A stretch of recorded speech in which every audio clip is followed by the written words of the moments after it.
Embo imagine mwanamke mrembo tena mchapakazi sio poa anaamua kumzawadia mumewe roboti la kike. Tena hilo roboti bwana linafanya kila kitu kama binadamu, yaani mpaka ngozi yake pamoja na joto la mwili ni kama mwanadamu tu, na amemnunulia mumewe hilo roboti eti kwa sababu yeye yupo busy sana na kazi, so hana muda wa kumfurahisha mumewe kitandani. Yaani huo uamuzi aliofanya huyu bidada hapa utakuja kusababisha matatizo makubwa sana kwenye ndoa yake na hata uhai pia. Sasa kabla hatujaendelea, ningependa nikupe sekunde 5 tu ili uweze kusubscribe na kubonyeza hiyo alama ya kengele hapo ili uwe mwanafamilia wa Mentalix Recaps.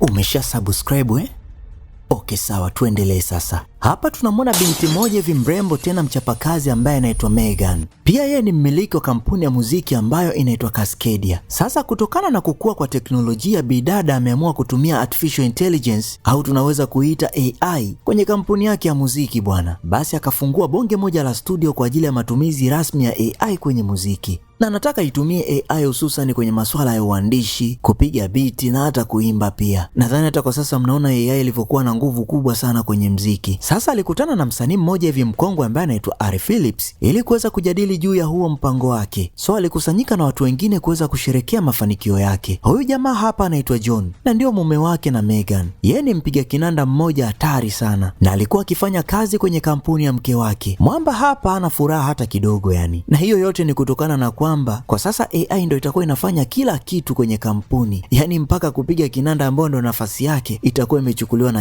AI. So amekaa hapa akijua kabisa kwamba yeye hana kazi tena. Lakini pamoja na hayo aliweza kupewa kitengo fulani hivi kwenye kampuni na mke wake, ila jamaa alikataa kabisa kwa sababu yeye anapenda sana kupiga kinanda. So mwisho wa siku akasema bora aache mziki tu aanze kulima bustani nyumbani. Sasa shida nyingine ni kwamba huyu Megan bwana yupo busy balaa kwenye kazi zake. Na ubizi wake unapelekea John ahisi kabisa kwamba anapuuzwa.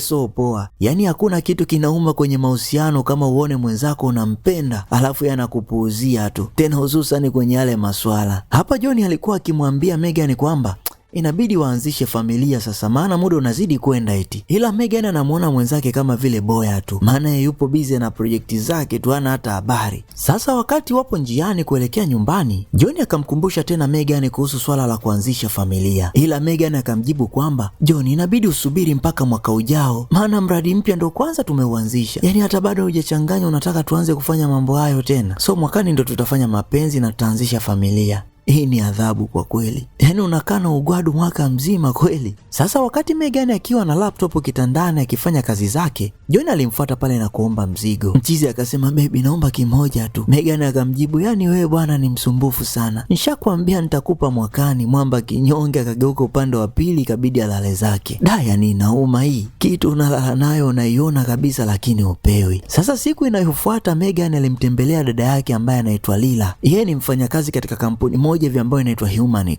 Na hiyo kampuni imekuwa ikijihusisha sana na utengenezaji wa roboti ambayo yanatumiaga AI. Megan akamwambia dada yake kwamba yupo busy sana na kazi kiasi kwamba anakosa hata muda kabisa wa kushiriki tendo na mume wake. Ndugu yake Lila akamwambia kwamba inabidi uangalie namna ya kuokoa ndoa yako kwa kweli, maana ukikaa hivi mambo yanaweza kaja kuharibika sana hapo baadaye. Megan akaitikia haswa, na hiko ndo kitu ambacho kimenileta hapa. Sasa kutokana na kwamba Lila anafanya kazi katika hii kampuni inayojihusisha na utengenezaji wa roboti za AI, Megan akawa na wazo la kutengenezewa roboti ambalo litakuwa linafanania kabisa na binadamu ili aweze kumkabidhi mume wake John. Na akamwambia afanye siri, maana hapo kiwandani huwa hawaruhusu kabisa hayo maroboti yatumike kwa ishu kama hizo, yaani kwenye masuala ya kuhudumia ndoa. Megan alirudi nyumbani na alimkuta John akiwa anapiga kazi pale kwenye bustani ya nyanya. Megan akasema, mume wangu, nimekuletea kitu roho inapenda, twende basi ukaone. Basi bwana, walifika ndani bwana. Kumbe sasa bidada leo ameleta ile pisi ya roboti ambayo itakuwa inamhudumia mume wake John. Yaani hili roboti bwana, John atakuwa anaruka nalo muda wowote, yani mpaka ikatike. Na hili roboti bwana halijui kukataa wala halichoki kwenye ile michezo. Na istoshe pia linafanya kazi zote za ndani. Yaani ukilimiliki ni swala la kulipa maelekezo tu. Ila sasa mwamba alimaindi sio poa. Na alimfokea sana mke wake akisema kwamba, hivi uko tayari kabisa mimi ninyanduane na roboti sio?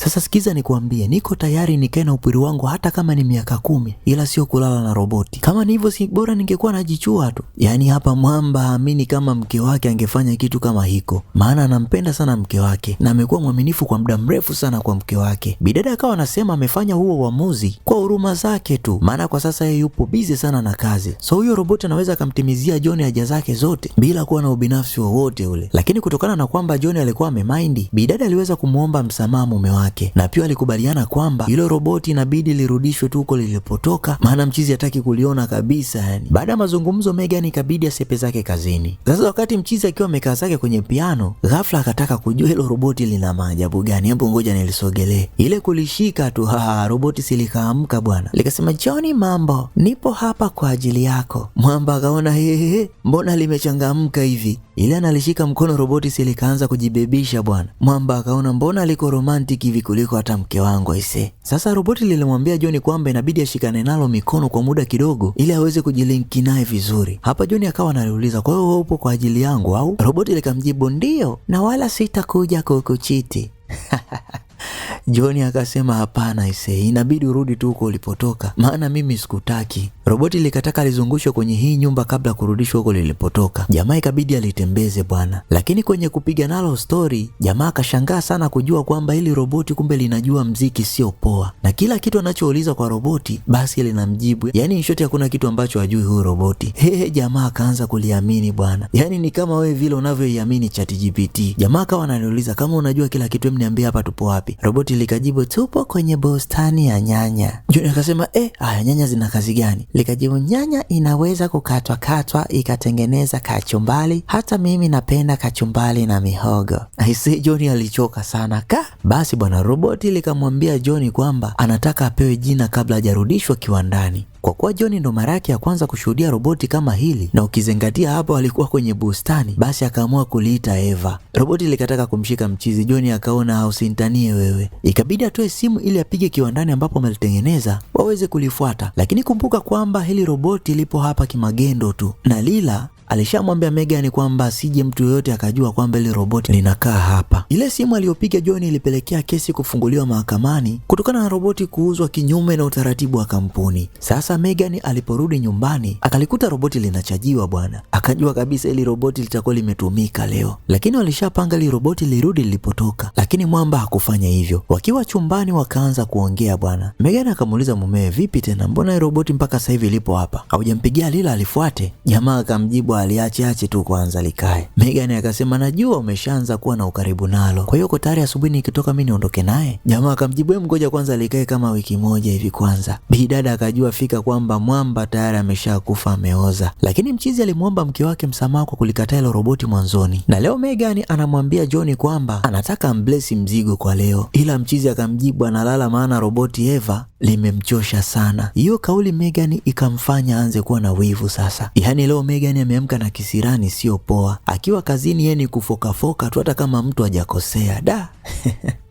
Sasa leo wakati kesi ya Megan inasikilizwa mahakamani, dada yake na Megan ambaye ni Lila aliwekwa kuwa shahidi na akaulizwa ni kwa nini alifukuzwa kazi katika kampuni ya Humanix. Akajibu kwamba alifukuzwa kazi kwa sababu alipeleka roboti nyumbani kwa John na hiyo ni kinyume na sheria ya kampuni yao. Na akaongezea kwamba Megan ndo ambaye alimuomba ili aokoe ndoa yake. Megan anafika nyumbani anamkuta mumewe anapiga kinanda huku roboti likiwa linaimba na sauti moja amazing, yani kama vile Zuchu. Hapa jamaa anamwambia mkewe kwamba leo amefundishwa na Eva mipigo mingi sana ya kinanda ambayo hajawahi kuijua yani tangu azaliwe. Megan sasa akawa anaona kabisa kwamba hapa anaibiwa mume hivi anajiona. Sasa ghafla Megan naye akaanza kumkataa roboti. Hapa akawa anamwambia John kwamba waende kitandani, anataka akampe mzigo. Na leo Megan anashangaa bustanini anamuona Eva na Adam.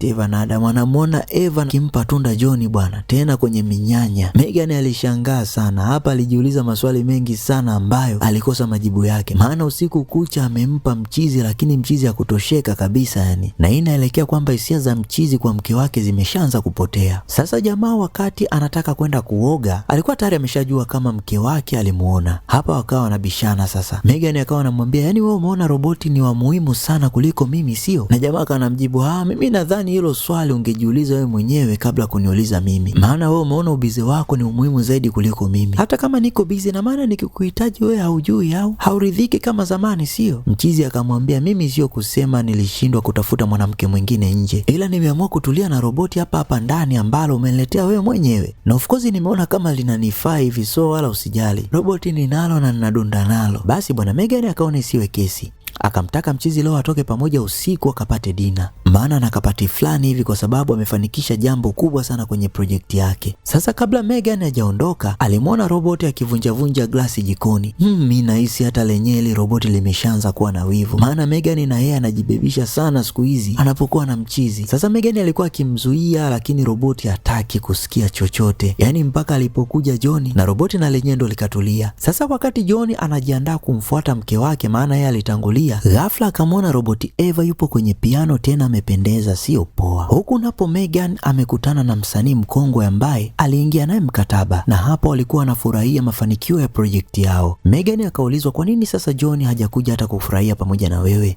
Megan akasema nadhani itakuwa ni shida ya foleni huko barabarani ndio maana ameshindwa kufika. Sasa Eva amerudi home, anamkuta John yupo na roboti na amemkalia kwa nyuma, yaani wako busy tu anapiga kinanda. Megan alimaindi sana, yaani wewe nimekusubiria uje na haukuja, kumbe uko busy tu hapa na roboti, mbona unanifanyia kusudi sana? Ina maana hauoni mabadiliko yoyote kwangu siku hizi? Jamaa alipiga magoti na kumwomba msamaha mke wake. Bidada alibwata sana, mchizi akamwambia si nimekuambia yaishe. Yaani Megan hapa ni kama vile amejikaanga mwenyewe. Sasa hapa bidada alikuwa akilalamika kwamba hajashiriki tendo na mchizi kwa muda mrefu sana. Jamaa yani hana hamu na yeye tena siku hizi, maana hata akifanya naye akitoka hapo tu anamtafuta roboti alipo anamaliza haja zake. Sasa Megan akamuuliza mchizi, vipi, unataka tupeane talaka au? John akamwambia kwamba vyovyote vile utakavyotaka wewe, mimi niko tayari tu. Usiku huo huo Megan alitoka akamfuata dada yake Lila, huku akiwa analia sio poa, na hapa amemfuata kwa ajili ya kupatiwa msaada tu, maana alidhani kukabidhiwa hilo roboti atakuwa anajenga, kumbe ndo kwanza anabomoa. Hapa akawa anamwambia dada yake kwamba dada, mimi naona bora tu hilo roboti lirudishwe lilipotoka, maana linaharibu ndoa yangu eti. Yaani hata sijui hilo roboti linampaga nini mume wangu, maana John siku hizi hata aridhiki na mimi. Lila akamwambia Megan kwamba roboti sio tatizo, tatizo ni wewe hapo mdogo wangu. Ukitaka kusolve hii issue unatakiwa uache binafsi na uanze kumpa John kile ambacho anakitaka. Kutokana na kwamba John siku hizi hana hisia kabisa na mke wake, Megan akaamua kutumia njia ya IVF kuweza kupata mtoto, au unaweza ukaita in vitro fertilization. Najua utakuwa unajieleza iko ni kitu gani, ila ngoja nikwambie, hii ni njia fulani hivi ya kitabibu ambayo husaidia kutungisha mimba bila hata kufanya mapenzi. Yaani yai la mwanamke na mbegu za mwanaume ukutanishwa nje ya mwili wa mwanamke. Ana mara nyingi hiyo process inafanyika maabara, kisha kijusi kinachotengenezwa hurudishwa tumboni kwa mwanamke ili mimba ianze kukua kama kawaida. Sasa siku ambayo Megan alimwambia mume wake kwamba ameshapandikizwa mimba, hapa akawa anasema kwamba mtoto atakayemzaa ataleta furaha kwenye familia yao. Hawezi amini bwana, John alimbadilikia sio poa, yaani hana mpango kabisa wa kulea hiyo mimba. Sasa Megan alishangaa sana, hapa akawa anajiuliza imekuwaje tena, mbona ghafla hivi? Yeye alifanya hivi kwa kumfurahisha mchizi, ila mchizi amebadilika sio poa, na huu ulikuwa ni mpango wao wote wawili. Na hapa mchizi aliongea maneno mengi sana akisema kwamba hana mpango wa kuzaa na yeye, so ni bora tu angalia ustaarabu mwingine kama ni kuitoa au vipi. Basi bwana Megan alikuwa amekasirika sio poa. Huwezi amini bwana, alichukua chupa akamtandika mchizi kwa nyuma mwamba chini, damu zikaanza kumtoka mchizi. Megan alifanya kitu ambacho hakutarajia kabisa, so ikabidi ampigie simu dada yake Lila aweze kufika chapo. Ile Lila anafika tu na yeye anashangaa kumwona John yupo chini na tena ameshakufa. Sasa Megan amejawa na woga sio poa, na hapa anajua kabisa gerezani panamuhusu, na yeye wala hakuwa na mpango kabisa, na pia na hamu ya kujifungua watoto wake akiwa uraiani. Sasa itakuwaje? Maana wako watatu hapa, wangekuwa wawili huenda wangeweza kusofu muziki peke yao, lakini roboti yupo na lina rekodi kila kitu, na hili bwana kusahau ni kipengele, halisahau kitu hili, yaani linatunza kumbukumbu vibaya mno. Na cha kusikitisha zaidi ni kwamba ili roboti Eva lilikuwa na mahusiano na mtu ambaye amekufa hapa, yaani John. Itakuwaje? Hebu ngoja tuone hapa mahakamani mambo yanaendaje. Sasa hapa mahakamani Lila alisimama kwa ajili ya kumtetea mdogo wake, na hapa Lila anasema kwamba roboti Eva amekuwa akifanya makosa mara kwa mara hapo nyumbani, na ndio maana tangu mwanzoni simu ilipigwa kiwandani ili liweze kurudi. So kutokana na kwamba mifumo yake ilikuwa haijakaa vizuri, roboti aliweza kumshambulia John na kusababisha kifo, na alifanya hivyo kwa wivu tu baada ya kujua kwamba Megan ni mjamzito. Basi bwana, na roboti lenyewe lika play video clips ambazo zinamuonyesha yeye mwenyewe kwamba ndo amefanya hilo tukio. Sasa roboti ameamua kuunga mkono ushahidi wa Lila ambao ni ushahidi wa uongo kabisa. Sasa ikumbuke kwamba ili hili roboti sio kiumbe hai na ndani yake linakuwa na programu tu ambazo ametengeneza mwanadamu, na Lila ndo alikuwa akifanya kazi katika hiyo kampuni. So wende ikawa Lila amechezea programu za ndani ili liweze kubadilisha ushahidi na likiri kabisa kwamba lenyewe ndo limeua. Sasa kesi ikaangukia kwenye kampuni ya Humanix ambayo ndio imemtengeneza huyu roboti. Vipi tena kampuni itakubali hayo mashtaka? Bwana, binafsi nimejifunza kwamba nisije nikawa mbinafsi hata siku moja kwa mtu ninempenda na anayenipenda. Hebu niambie wewe umejifunza nini kupitia hii movie? Then kumbuka kusubscribe, kulike na kushare hii video ili uwe mwanafamilia wa Mentalix Recaps. Mimi ni mchizi wako Aiko, see you next time.